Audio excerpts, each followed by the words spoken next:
sempre vai ser uma ferida aberta. Infelizmente, ela faz parte da minha história. O que eu posso fazer com ela hoje é mostrar para o mundo que nenhuma mulher merece ter uma ferida dessa. Ela só decidiu tocar novamente na ferida por este motivo. Que eu posso ajudar as outras mulheres a terem coragem de se posicionar, porque isso precisa parar. Hoje ela tem 31 anos. É uma arquiteta formada. Na época tinha 22 e cursava arquitetura nesta universidade particular em São Paulo. E ele já estudava no Mackenzie e a gente começou a ter contato por conta de uma colega minha de sala. Todos nós morávamos na Zona Norte e ela conversou com ele e sugeriu da gente fazer um esquema de caronas pagas, né? Já que a gente morava todo mundo perto. O motorista das caronas, também estudante de arquitetura, ficou famoso em todo o país anos depois. Paredão já toma, mesmo voltando. Felipe Prior foi o 10º eliminado do Big Brother Brasil 20, no paredão mais votado da história do BBB. 1,5 bilhão de votos. Quando o arquiteto apareceu na televisão, ela voltou imediatamente para a madrugada do dia 8 de agosto de 2014. A noite começou numa festa na Faculdade de Arquitetura e Urbanismo da USP. Tava com a minha amiga, a gente bebeu, tinha terminado o namoro faz uns 2, 3 meses, ela também tinha terminado o namoro recentemente. Na hora de ir embora, eu cruzei com o Prior. Ele, eu também tô indo, você quer uma carona? Aí eu falei, tá bom, né? Essa minha amiga que tava comigo, ela também morava na Zona Norte. Ele deixou primeiro a minha amiga na casa dela. E quando a gente tava indo sentido a minha casa, ele parou o carro no meio da rua e desafivelou o meu cinto, começou a me beijar. E aí ele foi pro banco de trás e me puxou. Começou a tirar minha roupa.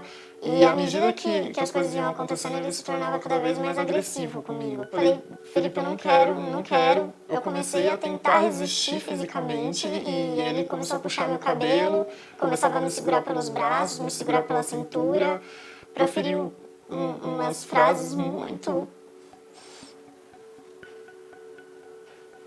Ele começou a falar para eu parar de me fazer de difícil, que é claro que eu queria, que agora não era hora de falar que não, e começou a forçar a penetração.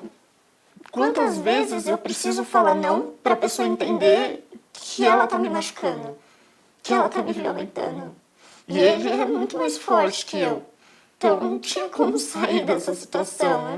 Foi bem doloroso, eu gritei. Começou a sair muito sangue. E esse sangue foi porque ele ficou fazendo com força ali. Ele viu o teu sangue. Foi um susto que ele teve que levar para parar a situação. Porque fez uma poça de sangue no carro dele, nele. E aí ele perguntou se eu queria ir pro hospital. Aí eu falei que não, que eu só queria ir pra minha casa. Quando eu cheguei na minha casa, eu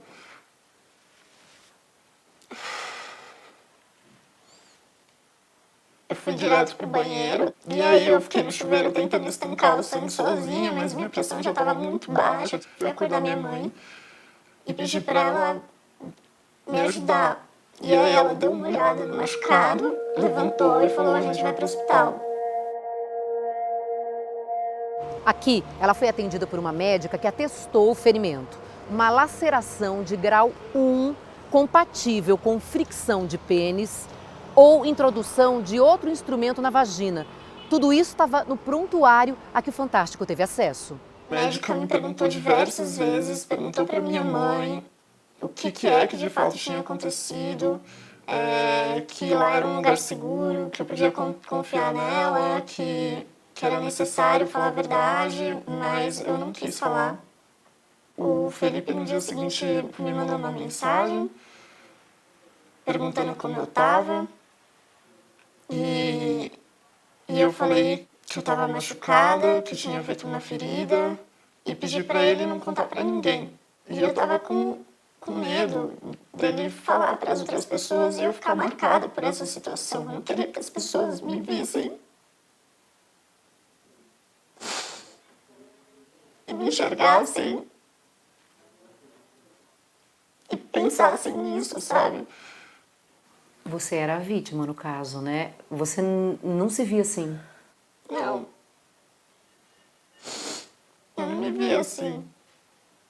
Eu fui escondendo isso de mim mesma, eu fui evitando lidar com essa situação. Você achava que com isso você iria conseguir esquecer?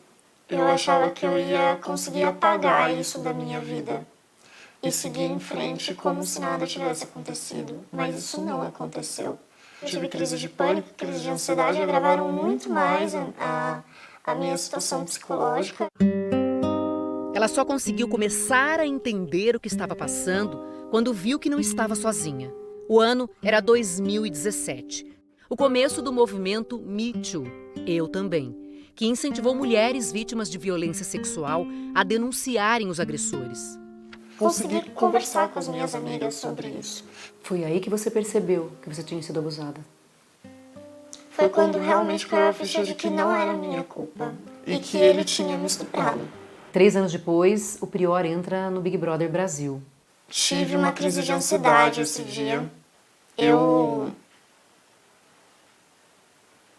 vi o rosto dele pela primeira vez em muitos anos. Eu só decidi denunciar tudo o que aconteceu depois que eu comecei a receber das minhas amigas prints de tweets de outras mulheres falando que tinham sido abusadas e violentadas por ele.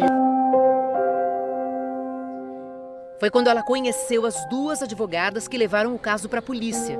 A história foi revelada pela revista Marie Claire em abril de 2020, depois da saída de Prior do BBB. Eu mesma, enquanto advogada, também fui vítima de tentativa de estupro, fui vítima de violência doméstica e também demorei muito para cair em mim e conseguir me empoderar dos meus direitos e hoje em dia trabalhar defendendo mulheres vítimas de violência.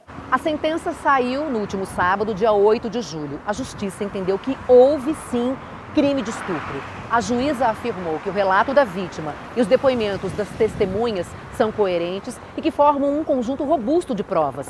Prior foi condenado a 6 anos, inicialmente em regime semiaberto e pode recorrer em liberdade. Existem outras 3 denúncias de estupro contra ele. Em um deles, Prior já é réu. Nos outros 2 casos, ainda é investigado.